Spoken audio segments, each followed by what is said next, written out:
హర్యానా ఎన్నికల ఫలితాలు పుణ్యమా అని చెప్పేసి ఇప్పుడు ప్రస్తుతం జిలేబీ పేరు బాగా పాపులర్ అయింది.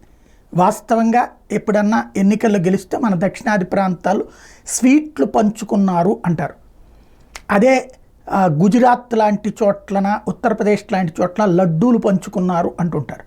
కానీ డిఫరెంట్గా ఉండాలని రాహుల్ గాంధీ జిలేబీ తిందురుగానని చెప్పాడు అనమాట. జిలేబీలు పంచుదాం అని చెప్పాడు. ఎందుకని?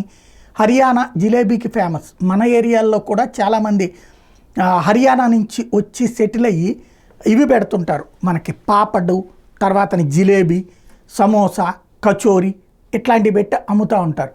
వాళ్ళు ఆ వాటిట్లో జిలేబీలో మంచి ఎక్స్పర్ట్లు. మామూలు మన షాపులతో పోల్చుకుంటే వాళ్ళ షాపుల్లో జిలేబీ అద్భుతమైన టేస్టీగా ఉంటుంది. అందుకనినే వాళ్ళకి జిలేబీ ఫేమస్. అక్కడ జిలేబీ పంచుకుందాం, జిలేబీ తిందాం అన్నటువంటిది రాహుల్ గాంధీ ఇచ్చినటువంటి స్టేట్మెంట్. ఇప్పుడు ఆ జిలేబీ కాస్త రివర్స్ అయింది. ఆ జిలేబీ ఆయన నోట్లో కాకుండా భారతీయ జనతా పార్టీ నోట్లో పెట్టారు. ఓవరాల్గా రాహుల్ గాంధీ వేసినటువంటి రకరకాల ఎత్తుగడలు, ఆయన అత్యంత పీక్ స్టేజ్లో, అంటే మొన్నటి పార్లమెంట్ ఎన్నికల్లో గత 2014లో ప్రతిపక్ష స్థానం రాలా, 2019లో ప్రతిపక్ష స్థానం రాలా. అప్పుడేమో ఒకసారి అధీన్ రంజన్ చౌదరిని, ఓసారి ఏమో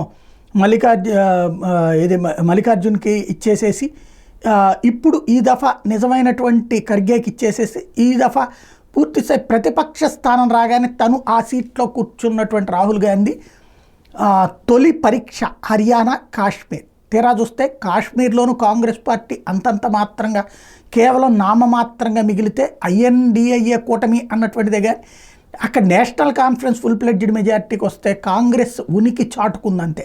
హర్యానాలో చావు దెబ్బ తిన్నటువంటి పరిస్థితి. పర్సంటేజ్ ఆఫ్ ఓట్లు ఎక్కువ, ఓ పర్సెంట్ ఇట్లాంటిది మాట్లాడుకోవచ్చు. బట్ అక్కడ ఫైనల్గా సీట్లు ఎన్ని తేడా కూడా అన్నటువంటిది ఇక్కడ కీలకం. ఓడిపోయింది భారతీయ జనతా పార్టీ అని అందరినీ నమ్మించగలిగినటువంటి రాహుల్ గాంధీకి ఇప్పుడు జిలేబీ చేదుగా ఉంది.